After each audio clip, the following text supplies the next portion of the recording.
이름으로 감사하며 기도 올리옵나이다. 주님 사랑하시면 크게 한번 아멘 합시다.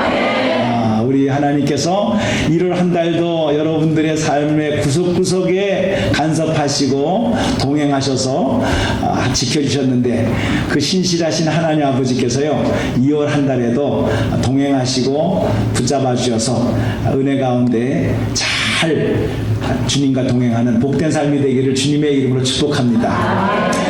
그러기 위해서는 우리가 하나님의 말씀을 잘 배우고 그리고 지켜야 되는데, 이 성경 말씀이 참 두껍거든요, 이 책이. 그런데 이제 다 좋은 말씀입니다만은 부분적으로 집중적으로 이렇게 말씀을 해주시는 내용이 있어요. 그래서 우리가 별명을 붙였어요. 여러분 잘 아시다시피 사랑에 대해서 제일 많이 기록되어져 있는 장이 어느 장이지요? 고린도 전서 13장. 그렇죠. 그래서 그 고린도서 13장은 별명이 뭐예요? 사랑장이다, 이렇게 우리가 하고 있고, 믿음에 대해서 설명을 많이 하고 있는 히브리서 11장. 그래서 히브리서 11장은 믿음장이에요. 그래서 이 별명이, 이제 믿음에 대해서 공부하고 싶으면은 히브리서 11장을 읽으면 돼요. 근데 오늘 이제 고린도 전서, 히브리서 다 빼고 오늘의 본문이 마태복음 13장인데, 마태복음 13장은 별명이 뭐게요? 별명이 뭐게요? 별명이 있어요. 발음을 잘 하셔야 돼요. 천국장이 아니라 천국장이에요. 하나님의 나라가 이런 것이다 라고 비유를 통해서 예수님께서 직접 말씀하신 것인데, 천국, 하나님의 나라에 대해서 우리가 궁극적으로 가야 될 영원한 우리의 본향, 하나님의 나라에 대해서 설명을 하시면서 비유로서 설명을 하셨는데, 그것이 7가지에서 8가지가 집중적으로 오늘 마태복음 13장에 나오고 있어요. 그 중에 하나를 제가 44절에 나오는 말씀을 가지고 로또 맞은 사람이라는 제목과 노다지 사건이라는 제목, 이 두 가지를 같이 여러분들에게 병행하면서 말씀을 증거하기를 원해요. 자, 영상 하나 제가 하나 부탁을 했어요. 저 그림을 한번 잘 보시면서 여러분들이 어느 한 사람이 밭을 가다가 노다지 은금을 보화를 발견하게 되는 이야기가 이제 있는데, 이게 실제로 한국에서 있었다는 거 아닙니까? 자, 밭을 갔는데 저 밭이 무슨 밭이냐? 마늘밭이에요. 원래 천천히 마늘밭에서 마스믹 포크레인으로 그 땅을 찍었는데 돈다발이 나온 거예요. 좀 놀라보세요. 아, 돈다발. 저렇게 비닐봉대 전부 다 5만원권입니다. 그 돈이 얼마냐면 110억이에요. 110억이 저렇게 땅을 파는 가운데에서 돈이 나왔어요. 신문 보신 분은 뭐 다 아시겠습니다만은 조금 한 몇 년 지난 거기 때문에 다 기억에 사라졌을 겁니다.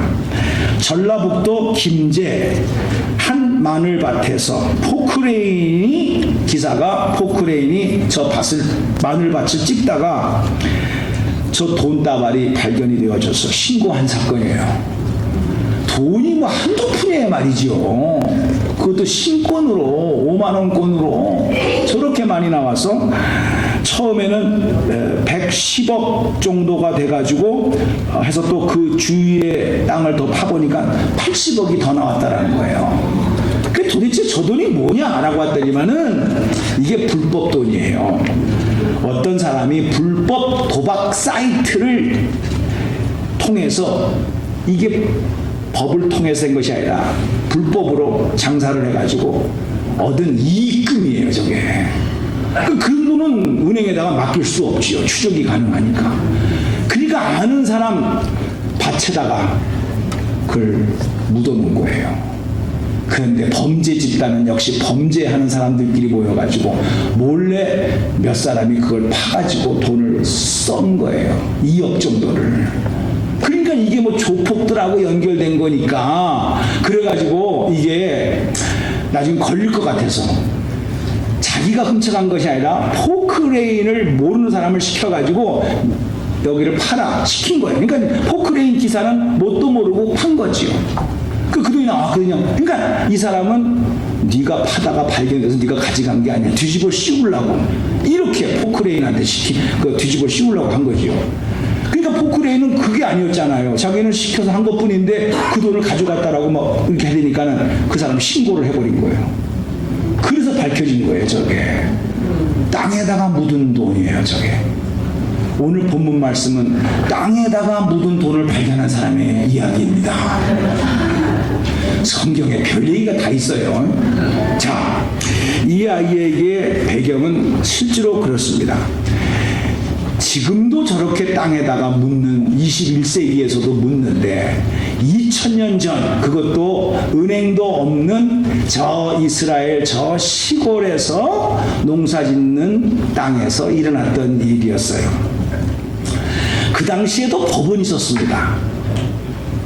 치안을 담당하는 사람들도 있었겠지요. 그러나 법보다 주먹이 가깝다는 식으로 그거는 큰 도시 예루살렘이나 해당되는 것이지 시골 저 법이 있어도 법이 영향을 주지 못하는 시골에서는요 강도가 나와서 강도를 만나도 해결할 길이 없는 거죠.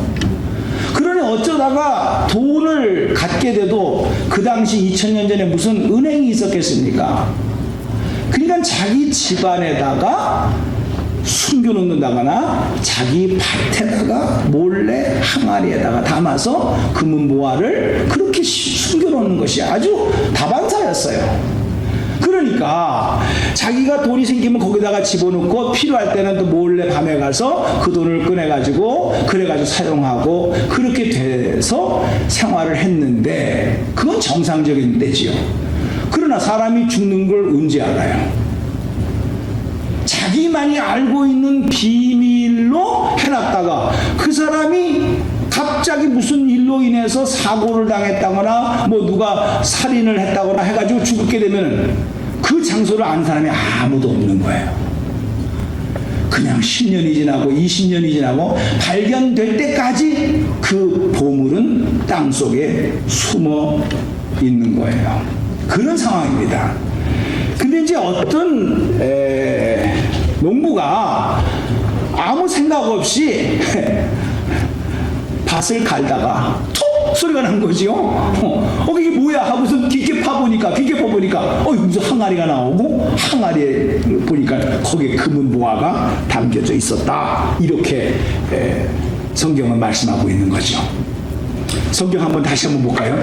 여러분 눈이 다 이상해라. 돈 있으니까 돈 얘기를 하니까 성경을 보세요. 성경을. 자, 천국은 마치 예수님께서 돈 얘기하는 게 아니라 천국을 설명하려고 여러분들이 제일 관심 있어 하는 돈을 비유를 들어서 말씀하신 거예요. 그러니까 돈 얘기하는 게 아니라 천국을 얘기하고 싶어서 여러분이 제일 많이 관심을 두고 있는 물질을 비유를 들어가지고 설명을 해주고 있는 내용이라는 것이죠. 천국은 마치 밭에 감추인 보화와 같다. 사람이 이를 발견한 후에 숨겨두고 기뻐하며 돌아가서 자기 소유를 다 팔아서 그 밭을 샀다. 이렇게 설명하고 있어요. 그 본문 말씀 그대로 놔두세요. 자, 이 말씀은 이런 배경입니다. 또 원래 이 밭이 자기 것이 아니에요. 왜? 보면은 자기 거면은 자기 집에 가서 자기 소유를 다 팔아서 그 밭을 살 리가 없죠. 자기 건데. 그러니까 그 밭의 주인이 밭을 갈 수도 있죠. 그래서 이런 보물을 발견하면 그냥 자기 거예요. 다 100%. 그러나 남을 시켜서 이렇게 농사를 짓다가 그 하인이라든가 임대를 맡아서 대신 농사를 짓는 사람이 발견을 하게 되면 밭 주인하고 50-50 반반씩 논아가져야 되는 거예요. 그게 법이에요. 자, 이 사람은 여기에 있는 바와 같이 자기 것이 아니었다라는 것을 알 수 있어요. 그래서 이 사람은 어떻게 했느냐? 우선 덮었어요. 발견하지 않은 것처럼. 왜 그랬을까요? 이걸 그 밭주인한테 얘기를 했다가는 이 귀한 보물을 반반씩 나누어 가져야 되는 거거든요.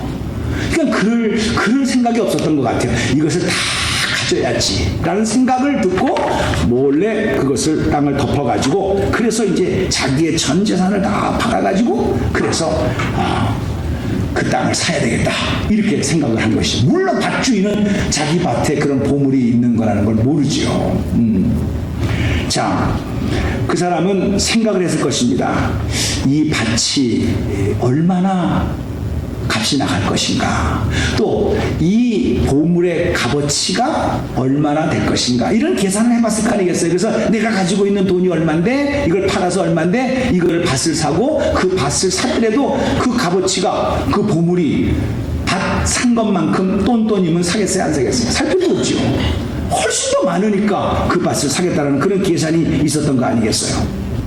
자, 여기서 중요한 말씀이 있습니다. 감추인 보화라는 거예요. 감추인 보화. 여러분들이 성경을 갖고 계시면 거기다가 줄을 치셔야 돼요. 보화긴 보화인데 감추어졌다 이거예요. 주님께서 말하고 싶은 것이 그거예요.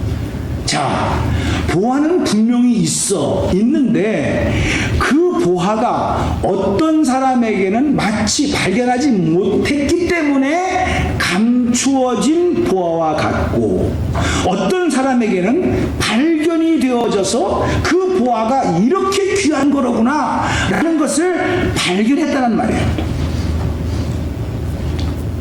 여러분, 이 상황을 잘 생각해 보시면서 다시 한번 오늘의 현장에서 생각을 해보세요. 하나님께서요, 정말 이 세상을 살아가는데 정말 필요한 말씀을 이 성경 속에 담겨져 있고, 또 어떤 사람은 글을 못 읽을 수도 있으니까, 또 글을 읽는 것을 좋아하지 않는 사람도 있으니까 듣는 것을 좋아하는 사람이 있거든요, 사람마다. 그래서 설교 방송을 통해서, 어떤 사람은 또 보는 것을 좋아하는 사람이 있거든요. 그래서 TV를 통해서 수많은 하나님의 기쁜 소식을, 보화와 같은 주옥과 같은 말씀을 선포합니다. 그런데 감추어진 보화처럼요, 어떤 사람은 전혀 관심이 없는 거예요. 모르고 지나가는 거예요. 모르고 지나가는. 근데 어떤 사람에게는 맞다, 저 말이 맞다, 저 말이 뭔가 내 인생에서 큰 의미를 부여하는 것 같다 라고 깨닫고 그 말씀을 알려고 노력하는 사람도 있다라는 거예요. 마치 보화가 그렇다라는 거예요. 있으면 뭐해요? 감추어져서 무심코 그 밭 위를 그냥 걸어가는 사람 얼마든지 있어요. 근데 그 땅을 파보니까 발견한 사람이 있어요. 똑같은 거예요. 들어도 에이 뭐 그게 그 소리지, 그게 뭐 나하고 무슨 상관이 있어, 나에게는 이게 더 급해 라고 하면서 보화가 있어도 덮여져 있기 때문에 전혀 관심 없이, 무관심 없이 살아가는 사람이 있다라는 거예요. 근데 어느 날 그 말씀이 내 마음속에 꽂힙니다. 이렇게 사는 것은 아닌데, 이렇게만 살아서는 아무 의미가 없는데, 뭘까 이게 파는 거예요. 파보니까 나오는 거예요. 여러분, 웬만한 사람은 John 3:16 모르는 사람이 없습니다. 뭐 모자에다도 John 3:16 써놓고 3:16 그러면 우리는 금방 하나님이 세상을 이처럼 사랑하사 독생자를 주셨으니 인자를 믿는 멸망치 않고 영생을 얻게 하시면, 이거 뭐 제가 지금 줄줄 외우듯이 초등학교 유치원 때부터 주일학교에서 노래로 가리키는 것이 이거예요. 요한복음 3장 16절. 너무나도 귀에 닳도록 들었던 이야기인데, 알았다는 것으로서만 끝나는 그런 말씀일 수도 있지만, 어느 날 하나님이 그렇게 사랑했어, 죽기까지 사랑했어, 멸망치 않고 영원한 생명을 주시기 위해서 하나님이 하셨어. 이 말씀이 어느 날 내 가슴에 꽂힙니다. 내 생각에 꽂힙니다. 그리고 정말 그 사랑에 감동이 되어져서 어느 날 찬송을 부를 때, 기도를 하는데 눈물이 납니다. 그러면서 하나님의 사랑 앞에 다시 한번 자기의 인생을 조명해보는 그런 시간을 갖게 되는 것. 아마 신앙생활을 오래 하신 분은 경험했을 거예요. 누가 시켜서가 아니에요. 근데 오늘 성경을 읽어보니까 두 가지 스타일이 있다는 거예요. 오늘 우리가 44장을 읽었습니다만은 그 다음번에 45장은 진주를 찾아가는 사람과 같다 그랬어요. 또 45절입니다. 또 천국은 마치 좋은 진주를 구하는 장사와 같다. 극히 값진 진주 하나를 발견하며 가서 자기의 소유를 다 팔아 그 진주를 샀느니라. 진주 얘기하는 겁니까? 아니죠. 천국 얘기하는 거예요. 자, 이 사람은 여기에 진리가 있는 거다라고 어떤 게 값진 진주냐 생각을 하고, 그리고 조금 내가 추가 설명할게요. 아니 목사님, 진주는 요즘 너무 흔한데 뭐가 진주가 대단해요. 그러겠지만 다이아몬드라고 하면 더 좋지 않겠습니까? 여러분도 그렇게 생각할 거예요. 근데 다이아몬드는 깎아야 다이아몬드입니다. 근데 그 당시에는 다이아몬드를 깎는 기술이 없어요. 그러니까 그 당시에는 다이아몬드를 갖다 줘도 돌덩어리예요. 깎을 수 있는 기술이 없어서. 그러니까 그 당시에는 진주가 훨씬 더 비쌌어요. 그렇게 여러분들 아셔야 됩니다. 자, 어쨌든 이 사람은 그 값진 진주, 똑같은 진주에도 값진 진주가 있는 거죠. 아주 색깔과 모양이 아주 굉장한 거, 이거를 찾으려고 막 돌아다녔다. 근데 천국은 마치 진짜 그 값진 진주를 발견한 사람과 같다. 그래서 자기의 소유를 다 팔아서 그 진주를 샀다, 이렇게 말하고 있는 거죠. 무슨 말일까요? 이 사람은 인생에 대해서 뭔가를 알려고 했던 거예요. 그래서 불교에도 가보고 유교에도 가보고 마오메토도 가보고 각가지 뭐 철학책도 읽어보고 다 읽어봤어요. 그러면서 뭔가 인생이 해답을 찾으려고 진주를 찾는 사람처럼 자기 의지를 발동해서 노력했다라는 거예요. 그런데 진짜 진주를 발견했다라는 거예요. 이게 예수님을 만난 거거든요. 천국은 마치 그 얘기거든요. 그러니까 이거는 자기가 스스로 노력을 하면서 찾고 어디가 진리냐 어디가 진짜냐 막 찾다가 진짜 예수를 발견한 케이스가 있고, 또 다른 하나의 케이스는 자기는 전혀 노력을 안 했어요. 그런데 장가를 가가지고 예수를 만났네요. 좋은 집안에 시집가고 장가를 가는 바람에, 그리고 어느 직장에 가니까 좋은 동료를 만나가지고 어떻게 예수님을 알게 됐어요. 마치 이 농부가 밭을 가는데 뭐 보화를 깨려고 밭을 갈 리가 없어. 평상시처럼 그냥 밭을 간 거야. 그런데 우연하게 툭 소리가 나서 파보니까 거기에 보물 단지를 발견했다는 거예요. 이게 예수라는 거예요. 사랑하는 성도님들, 우리가 생각하기에는 우연인 것 같지만은 여러분 중요합니다. 하나님 입장에서는 우연이 아니고 하나님께서 섭리하여 주셔서 오늘 저와 여러분이 이 자리까지 오게 된 줄로 믿습니다. 이렇게 생각하는 거예요. 내가 왔으니까 뭐 그렇지, 내가 뭐 이렇게 됐으니까 됐지. 아닙니다. 우연이 아닙니다. 하나님께서는 오늘을 기다리시고 오늘 이 순간에 하나님께서 바로 당신을 향하신 하나님의 선하신 뜻, 무언가 당신을 향하여 말하고자 하고 싶은 것이 있었다는 사실을 믿으시기 바랍니다. 그래서 하나님의 섭리 속에서, 하나님의 계획 속에서 이루어졌다라는 거예요. 우리의 인생의 삶이 마찬가지라는 겁니다. 하나님께서 여기까지 인도하셨고 내 인생의 길, 나의 인생의 한복판에서 자기 멋대로 자기 생각대로 살아가는 인생을 어느 날 나의 생각을 멈추게 하시고 나의 가는 길을 멈추게 하시고 어떤 사건을 통해서 어떠한 일을 통해서 함께 하시고 나를 만나주시고 나에게 말씀하시는 하나님이심을 믿으시기 바랍니다. 자, 다시 한번 본문 말씀으로 들어가서 44절에 이 가난한 농부가 남의 밭을 갈다가 이 보화를 발견했으니 얼마나 기뻤겠어요. 로또 맞은 사람이지요. 이제는 내 인생이 폈다, 이렇게 생각을 했을 것입니다. 그래가지고 그것을 다 2분의 1 갖고 주인한테 2분의 1을 주는 것이 아니라 다 갖고 싶어가지고 그걸 싹 다 덮어가지고, 그래가지고 자기 집에 가서 자기의 모든 재산을 다 정리를 합니다. 그래가지고 하는 거예요. 여러분 같으면 그렇게 하겠어요? 어차피 뭐 나만 발견한 것이니까 내가 몰래 가져가면 끝나는 거 아니냐 생각을 할 수도 있겠습니다만은 그건 어리석은 생각입니다. 왜 그럴까요? 이 사람은 가난한 사람이에요. 그래서 나베밭에 가서 대신 농사를 져주고 일당을 받는 사람이거든요. 근데 이 사람이 실제로 보물을 발견해가지고 썼으면은 여러분 같으면 뭐 야금야금 써가지고 전혀 표시 안 나게 써야지 이런 사람이 있겠어요? 때는 이때다. 우선 차부터 사고 아니 돈 없던 사람이 갑자기 왜 차를 사고 갑자기 무슨 뭐 퍼니처를 받고 의심이 가갔어요? 안 가갔어요? 이런 사건이 처음 있는 일이겠어요? 가끔 일어나는 일이겠어요? 가끔 일어나는 일이니까 예수님께서 비유로 설명해 주신 거야. 이게. 그러니까 집 주인이, 땅 주인이 뭐라고 생각을 하겠어요? 저놈이 혹시 내 밭에서 보물을 발견한 거 아니야? 조사해봐. 그러면 이 사람이 도둑질한 거예요. 그거는 정상적으로 물건을 가진 게 아니에요. 2분의 1로 나눴어야 정상인데 자기 혼자 다 갖겠다고 하는 것이니까 있는 재산도 다 빼앗기게 되는 그런 결과가 나올 수가 있다는 거예요. 여러분 지불할 대가를 지불을 해야지 지불하지 않고 자기가 좋은 것만 갖겠다라고 해가지고 그런 식으로 처리를 한다 그러면은 되겠습니까? 안 되는 거예요.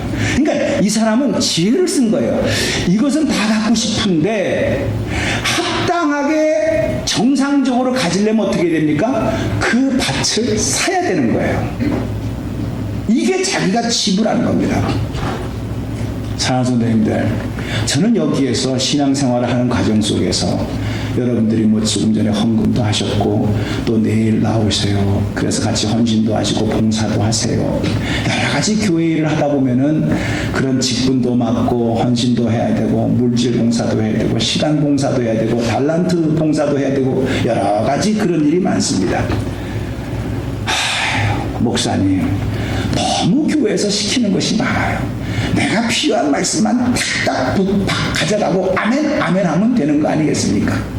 이렇게 생각할 수 있다는 거예요, 여러분. 근데 오늘 죽을 것 같은 말씀이 있어요. 천국은 마치 밭을 갈다가 보물을 발견한 사람과 같다.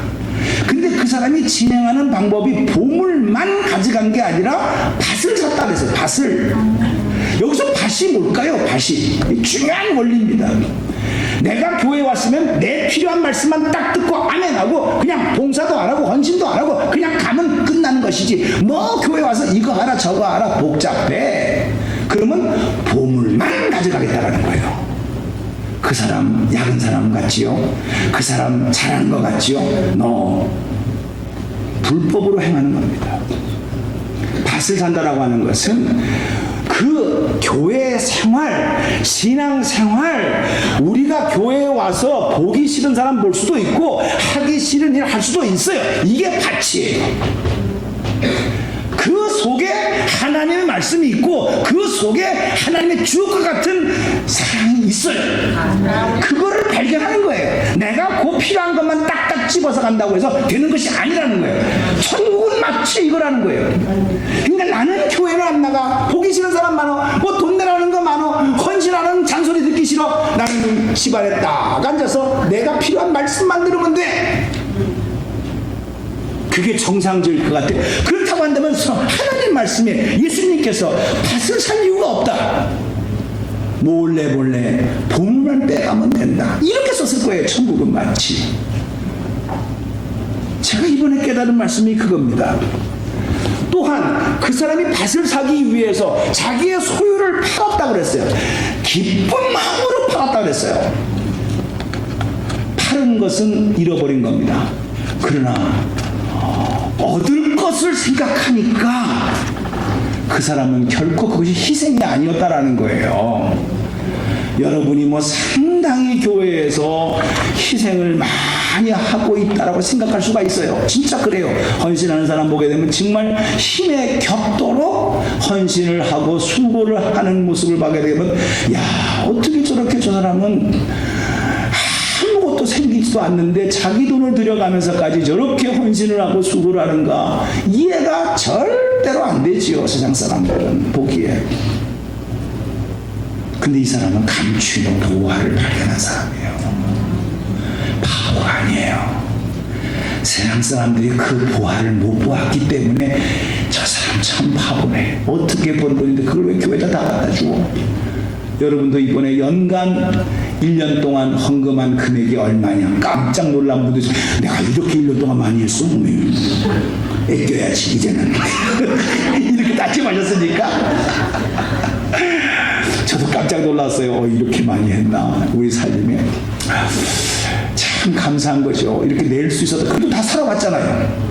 이미 2015년으로는 지나갔다 안 지나갔다? 다 지나갔어. 이렇게 헌금함으로 말미암아 여러분이 빚졌습니까? 다 먹을 거 먹었고 살 거 살았고 이미 지나간 거야. 낼 건 다 냈어요. 그래도 하나님의 은혜 속에서 여전히 2016년도를 이렇게 살고 있어요. 이게 은혜거든요. 야, 내가 이렇게 할 수 있었다니. 내가 희생인 것 같은데 희생이 아니었어요. 내가 희생한 거와 비교할 수 없는 보화를 발견했으니까는 기뻐하며 자기의 소유를 다 팔았다. 그리고 그 밭을 샀다 그랬어요. 할렐루야. 신앙생활은 이게 진짜 멋이라는 겁니다.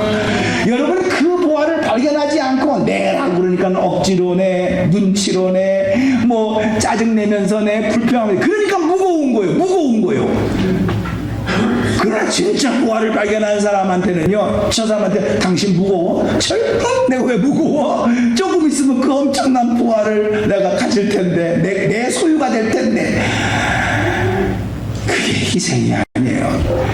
자기 거를 팔았다는 말은 자기 거를 포기했다는 말인데, 포기한 게 무거운 짐이 아니에요. 이런 특권이 있더라는 거예요. 발견한 사람에게는. 천국은 마치 밭을 갈다가 감추인 보화를 발견한 사람과 같다고 그랬어요. 물어보겠습니다. 여러분, 오늘 변함없이 이렇게 주일날 예배드리기 위해서 멀리서 가까이서 오시면 너무너무 감사한데, 여러분 그 보화가 되신 예수 그리스도를 발견하셨습니까? 진짜 그분을 발견하셨습니까? 그래서 여기에 와서 기쁨과 감사로서 쉬고 싶지요. 이게 1시간 2시간 앉아있는다는 게 보통 고역이 아니거든요. 이게 솔직히 집에서 부러워서도 얼마든지 지낼 수도 있는 상황에서 이렇게 잘 들리지도 않는 말, 짜증나는 말, 오늘따라 왜 이렇게 통성기도는 많어? 그래서 별 생각이 다 드는 이런 과정 속에서 모든 것이 거칠고, 성경을 읽어도 읽으라고는 그러지. 그러니까 나만 보면 몇 번 읽었어요? 그 물어볼까 봐 눈을 안 마주치려고 그래. 제가 그렇게 부담을 주는 사람처럼 보입니까? 저는 부담 주기 싫어요. 그런데 예수를 발견한 사람은요, 나는 눈도 마주치기 싫어서, 그래서 부담 줄까 봐 일부러 찾아서 목사님 왜 그래요? 한독 읽었어요. 미리 알려주네. 할렐루야. 미리 알려주는 거예요. 미리 알려주는 거예요. 너무 기쁘다라는 거예요. 여러분, 이게 밭을 샀다라는 거야. 우리가 솔직히 이 성경 이렇게 두꺼운 책에 어느 말씀이 나에게 가슴을 두들겨 줄지, 나의 깊은 양심을 두들겨 줄지 누가 알겠습니까? 그 말씀만 쪽쪽 뽑아가지고 읽으면 얼마나 좋겠습니까? 근데 하나님은 그렇게 안 하셨어. 밭을 사라고 했어. 그 밭은 성경 66권 전체요. 전체요. 은혜가 되든 안 되든 이 전체인 성경을 읽다 보니까 어느 날 한 말씀이, 한 구절이, 한 절이 내 마음을 꽉 찌르는 거야. 아버지, 이 말씀 주시려고 그동안 이렇게 많은 책을, 창세기 때 나오지 왜 요한계시록 때 나와가지고 너무 많은 시간을 흘리게 하십니까? 그럴 수도 있거든요, 여러분이요. 우리가 내 필요한 말씀만 짝짝 뽑아서 읽는다고 해서 되는 게 아니라는 거예요. 밭을 샀다고 그랬어요. 밭을. 성경 전체예요. 그래서 읽는 거예요. 우리가 뭐 쪽집게처럼 어느 날 어떤 때 예배에 그 말씀만 내 말씀에 딱 맞는다, 그걸 알고 오는 사람이 누가 있어? 어떤 때는 듣기 싫은 소리 들을 때도 있고, 어떤 때는 내 마음에 와닿는 소리 들을 때도 있고. 그래서 계속 주일날 우는 거예요. 여러분, 오래 신앙생활하는 사람한테 물어보세요. 당신은 매번 모일 때마다 은혜 받습니까? 아니지요. 어떤 데 저도 지겨울 때 있어요. 그렇게 하는 거예요. 이게 밭이에요. 밭 전체를 사는 거예요. 그런데 어느 날 이 말씀에 꽂히는 거예요. 그게 수요일날 올지 새벽기도에 올지 금요기도에 올지 주일날 올지 모르는 거예요. 어떻게 내 마음에 맞는 말이 내가 원하는 때에 오라는 법이 어디 있습니까? 여러분이 하나님이십니까? 아니요. 그래서 우리가 밭을 사는 거예요. 그리고 그 안에 있는 보물을 내 것으로 만드는 거예요. 내 것으로 만드는 거예요. 중요한 겁니다. 아무리 이 하나님 말씀에 보물이 있다라는 걸 아는데, 있다라는 걸 아는 거하고 내 것으로 만드는 거하고 다른 거거든요. 내 것으로 만들어야 돼요. 거기에는 희생이 따릅니다. 거기에는 그 보물을 갖겠다고 하는 그런 열정이 있어야 되는 것입니다. 거저가 어디 있어요? 공짜가 어디 있어요? 구원은 하나님께서 거저 주시는 선물이지만 상급은 우리가 수고하고 애쓴 대가만큼 주신다는 사실을 믿으시기 바랍니다. 저는 말씀을 마치면서 여러분들이 필요한 말씀만 주시옵소서, 그게 아니라 밭을 산 것처럼 하나님 말씀을 그냥 읽는 거예요. 필요한 때만 교회 오는 것이 아니라 교회를 오다 보면 어느 날 그 말씀이 내 마음에 와 닿는 거예요. 그래서 그 보물을 자기 것으로 만든 거예요. 하나님 나라를 발견하고 예수님을 발견하고 내가 하나님의 자녀가 됐다라는 그 감격이 어느 날 확인되어지고 내 마음판에 새겨지는 순간에 내가 저절로 내 마음속에 눈물이 나는 거예요. 그리고 그분을 따라서 그분과 함께 걸어가는 인생이 너무나도 귀한 것이로구나 발견한 사람이 천국은 마치 밭을 가다가 그 보화를 발견한 사람과 같다, 그 얘기예요. 오늘 이 천국을 여러분들이 소유하게 되기를, 누리게 되기를 주님의 이름으로 축복합니다. 축복합니다. 기도하겠습니다. 자비로우신 하나님 아버지,